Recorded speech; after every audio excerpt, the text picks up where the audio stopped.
So I'm headed to the shop. But before I get into that, I just want to say, really thanks a lot, to all the people that are watching the videos, people that are commenting. I really appreciate, hearing, the feedback and hearing the thoughts about the project. And somebody commented and kind of asked more, they wanted more information about the EK9 and about where it came from, how we got it, the whole kind of story behind it. It's a pretty long story.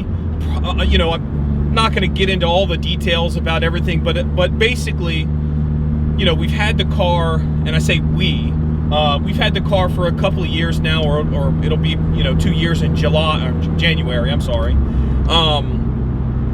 And we got it from a friend of ours. We helped him source the car about 10 years ago when the car came over from Japan. We got it. I got it from some guys on the West Coast that were bringing in cars and front clips and stuff like that years ago. They were going to cut the car up. I asked them if they had any complete cars without engines and drivetrains and stuff that, that they wouldn't cut up. If there was one that was good enough, that didn't have any serious damage or anything, would they sell me the whole shell? So they, obliged, found one that was actually in pretty good shape. The car had pretty low miles. Back then, it had about 65,000 miles, something like that. It didn't have an engine. The paint was faded. All the plastics were worn out. All the wheels were in bad shape. I mean, the inside of the car was nice because it was all complete, but it wasn't like a museum quality car or anything. The car showed up. It didn't have an engine in it. It never had the B16 or anything. I've never seen it in it. So it was missing a lot of parts. And a buddy of ours took the car, took it apart, had it painted, did all the work. We helped him put the motor in it, and that was it. And then it lived, a couple hours away from us, its whole life. Well, its whole life in America, at least. The car was never really driven much. It's only been, since the whole car's been completed with the K-Series engines and the paint and everything, it's really only been driven 6,000 or 7,000 miles. Not really, it hasn't really been used a whole lot. It spent a lot of its time in a garage under a cover and stuff. So it's been really well cared for. Since it's kind of been restored. So, it is what it is. So that's kind of the history around the car. The engine, like I said in the other video, it's a brand new engine. We got the motor from another guy that got the motor from another guy. And so, the motor's kind of changed hands over the course of a few years. The story that I got was, there was a company overseas that was building custom, I don't know if they're open wheel cars or kind of an Ariel Atom type of car, but essentially a kit car, and they were using the Honda K20A engines, and they were sourced all from Japan. The story that I got is it was a kind of a business like that. They bought all these crate engines from Honda, and then, the business fell through. The cars never got completed. They ended up with all these motors, but with no cars to put them in. Some of them were sent to America. Some of them were sent, somewhere, and they ended up they put them on eBay, and so they were selling these brand new crate engines on eBay for a while. And again, the story that I got is that this is one of those engines that came from, that deal, right? That project. But, I'm not gonna, it doesn't really matter to me. It's a brand new engine. I mean, it's absolutely perfect. I've never seen a brand new engine like this. I know that there have been some videos floating around of like these K20A engines on the assembly line, and there's like hundreds of them in a row and stuff. It's all, I mean, it's super cool, but when you really get to see one, it's like, it's a pretty amazing thing. So, otherwise, the EK9, we've already, ordered some stuff for it. We've I have a lot of parts already that I'll probably go through all that stuff in another video. But basically yesterday, I spoke with Blake from Hackworths. I think I'm saying that right, the body and paint. He's based out here in southern Louisiana. So he's gonna help us get the engine bay smoothed out. He's gonna repaint the whole thing. And one of the things I wanted to point out that, like, while, you know, I've personally done a lot of stuff with these cars, I've built so many cars over the last years. One thing that I don't do is I don't do paint and body work. I don't do it. I really have a lot of respect and admire for people that can really do, you know, amazing body work, that can paint, you know, just, and know all the ins and outs and the tricks and all those things. It's an art, and I really, you know, I really have a lot of respect for people that do it really well, and they're absolute professionals and perfectionists with paint. It is an amazing skill. I don't have the time or the skill or the bandwidth, I think, to understand all of the things that go into really what makes perfect body work. So I leave that sort of stuff up to the professionals, you know. For me, OEM Honda paint is not great. They've definitely had their issues over the years, you know. And so especially back in, you know, the single stage, you know, 90s Hondas, or, you know, even the dual coat or the base coat, clear coat, whatever, it was never that great. So, you know, to me, whenever you look at a car, if you're going to shows, or you're looking at show cars, or, you know, all these, you know, really nice cars you see built online, the step, I think, to me, that the split between a nice car and a great car really comes down to body work. It really comes down to the paint. How meticulous are you? You know, how is it painted? Where is it painted? Are you doing the minimum to get by? You know, are you painting just the things you see? Or are you really going beyond that? Are you painting, you know, painting in places to have it perfect just like the rest of the car? You know, it's that sort of attention to detail that I admire.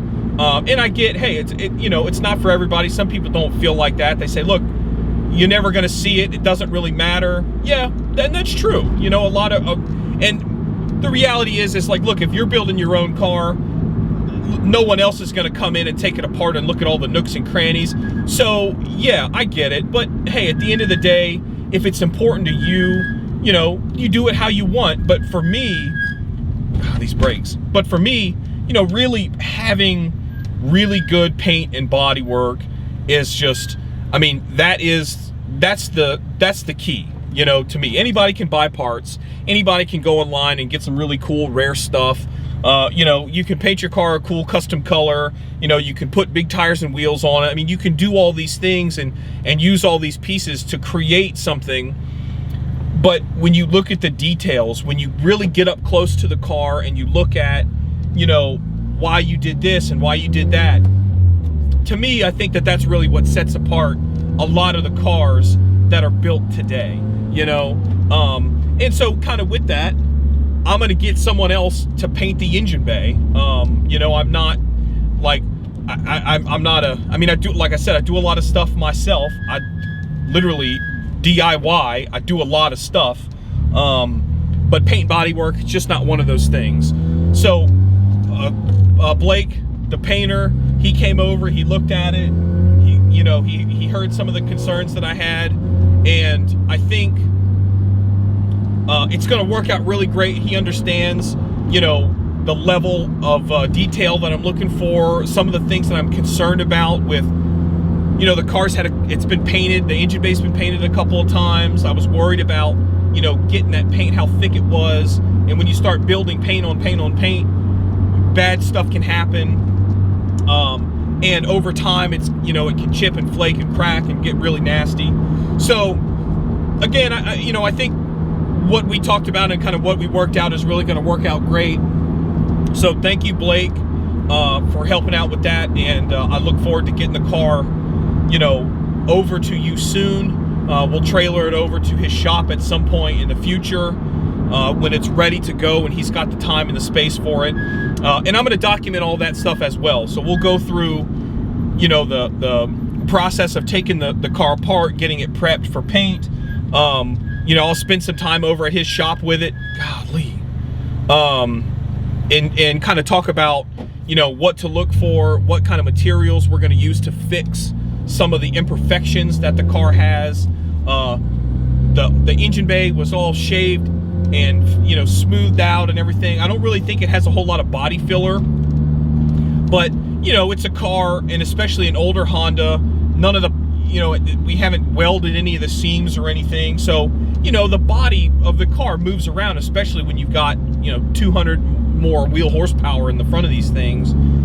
So, you know, some of the cracks in the joints have kind of cracked, and you kind of see it. So, you know, we'll just kind of go through all those things and get it all fixed up. And not to say that you can't ever stop it from cracking. We're going to do our best to reduce the chance of it cracking in the future. Again, I don't anticipate ever racing this car. I don't, you know, we got other cars for that. It's really just something that's going to look really, really nice, be really fast and enjoyable to drive, you know, on a Sunday afternoon or something if you want to, or who knows, we'll see. But, you know, kind of after the paint and body work, when the car is painted and done, we're really going to start getting into it. I'll, you know, probably do a lot of the wiring and stuff with the engine bay. I know somebody commented on one of the other videos and asked if I would explain or document the process of how to rebuild the engine bay harness. And yeah, I can do that for sure. Some of the cool things about the EK Civic is that the wiring in the engine bay is actually, you know, it has already connectors in it, so you can unplug the engine bay harness from the inside of the car, or, you know, really it would be the shock tower. But essentially what I would do is just, you know, from that connector forward, just rebuild everything, use new wire, new pins, new boots, new connectors, sleeve everything, and then kind of route, you know, all the wiring the way I want it. I mean, again, it's pretty much like a simple wire tuck, but I want to take it to that kind of the next level and build the harness on the car the way I want it, connecting all of the things, you know, that we need. I'm not going to put anything in there that we don't. So, you know, it's pretty simple to do. You just have to have patience with it. And kind of like anything, if you're building an engine, if you're painting a car, if you're doing body work, or you're doing something, you got to have the right tools. And if you have the right tools, it makes the end result a lot better. So I've got some wiring tools, and I'll kind of go over that stuff when, you know, when the car's ready for it. So that's kind of what the EK9 is. I'm going to work on it a little bit today. If I can, I hope I can, you know, make some progress. I need to pull the side skirts off. I need to pull the fenders off. But anyway, I'll look at that and see if we can't do something with it. I need to probably start removing all the stuff out of the engine bay as it is. And then I will show, I'll probably make a short clip of the new project as well. I don't think it's not going to be a new, this may be a new video series, but it's not going to be. This will probably all be one video. And I'll do another, you know, probably separate video for the other car soon. Maybe one day next week, or, you know, whenever we've got some time. So, yeah, I'll be at the shop in a minute, and we'll start getting to work. We got a new project here at the shop, and it's honestly one that everybody's always been really excited about. But yeah, finally found the right one and picked it up, and hopefully we'll be making some videos with it too here pretty soon. So check this thing out. 2005 Honda S2000, and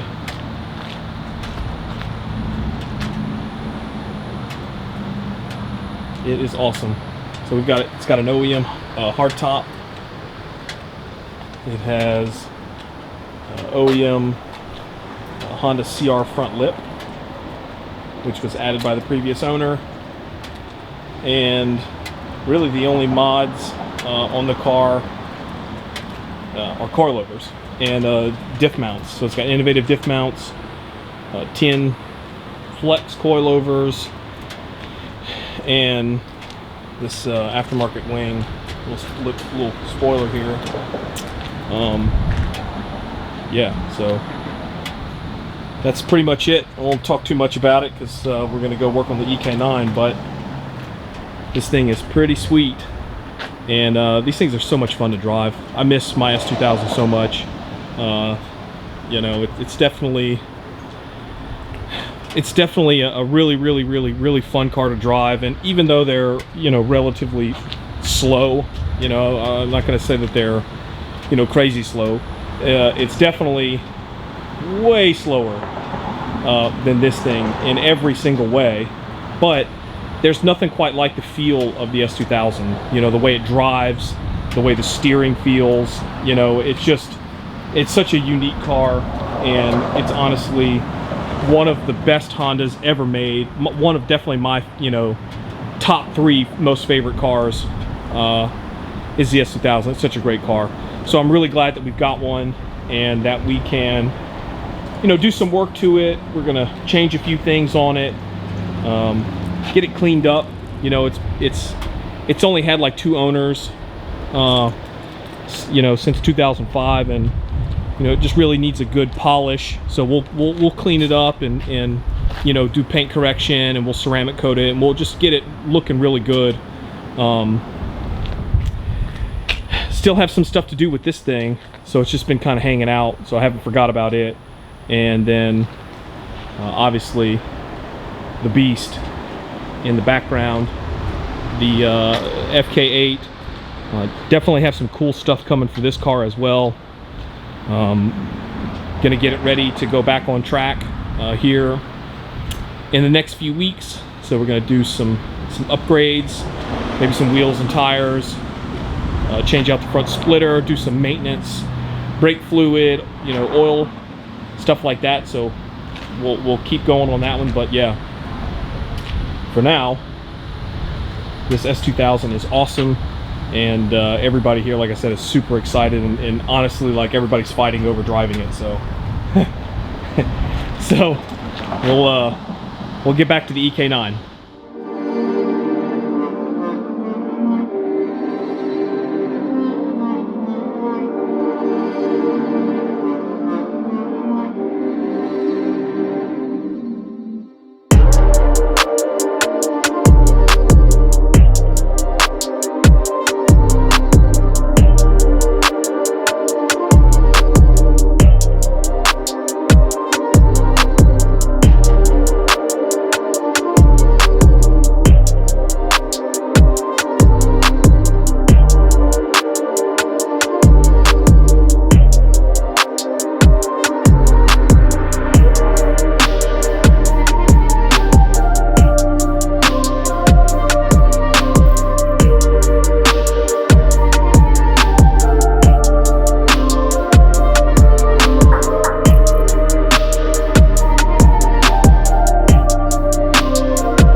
All right, now that we've got some of the stuff out of the bay, took the engine mounts off, and you know, got rid of the clutch line, pulled the fuel pressure regulator off. There's really not a whole lot of stuff left, right, to take out.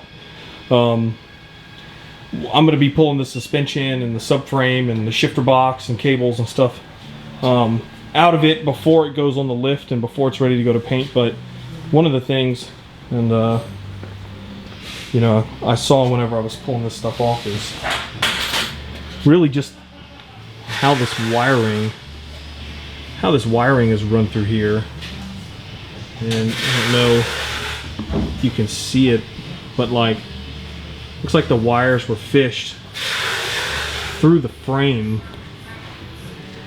and comes out right here. Not really a big deal, but you can see whenever, you know, the car vibrates, and you can see that this, I mean, it's not attached to anything, so it's just like, you know, moving back and forth in here, and eventually it can rub through, and you can kind of see where it's kind of started to rub through the wire. This certainly would have caused a short, and maybe even a fire, you know.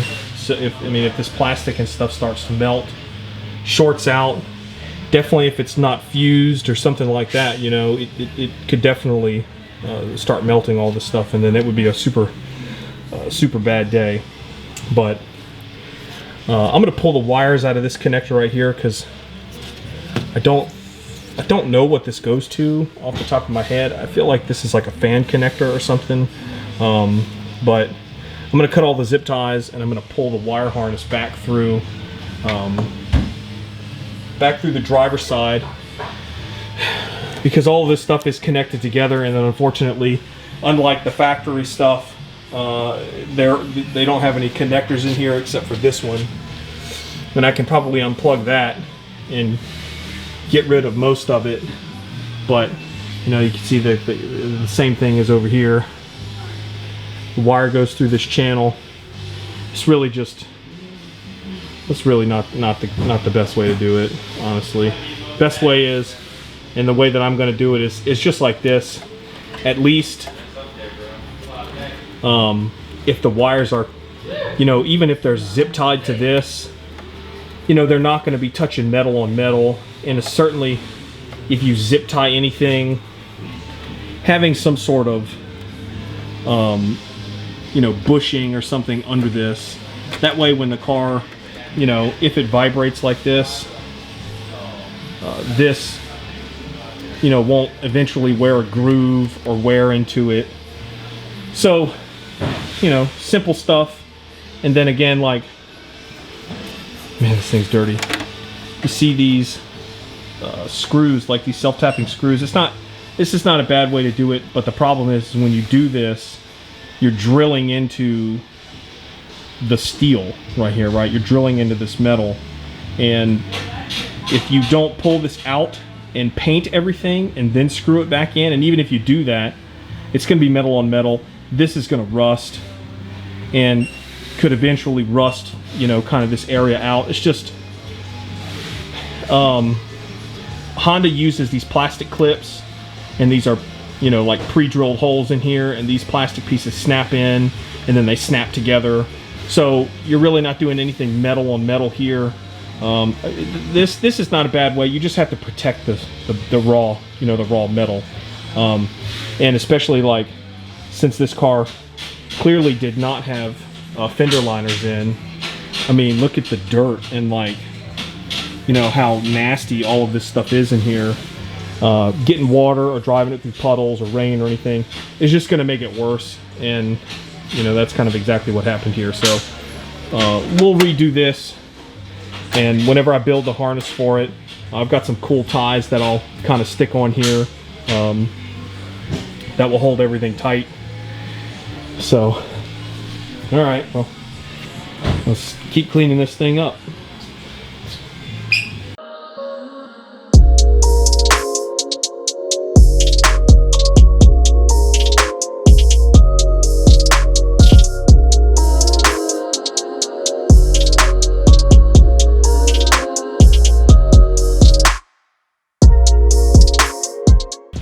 All right, so we made some pretty good progress on this thing today. Pulled the side skirts off, pulled the fenders, pulled all the wiring. got some of the old mounts out, fuel pressure regulator, clutch line. So really next thing to do is just to take the brake booster, clutch master cylinder, pull that out, get rid of these brake lines, and really just clean you know, everything. I probably need to roll it outside and hit it with the pressure washer before we send it off to paint.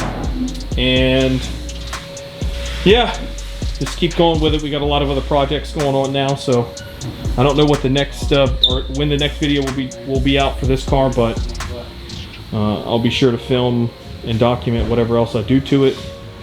But yeah, so it's getting there. We'll get to it, but that'll be the end of this video. Thanks for watching. Thanks for listening to me ramble, and you know, if you like the content, definitely subscribe, and we'll be giving away I think we'll give away a shift knob. So if you watch the video to the end, go ahead and comment what the favorite, what should I say, what should be the catch. I'm gonna pick somebody. You tell me what your favorite Honda is, favorite Honda model, in the comments, and I'm gonna pick randomly a winner, and we'll send you a shift knob and some hybrid racing goods. So again, thanks for watching.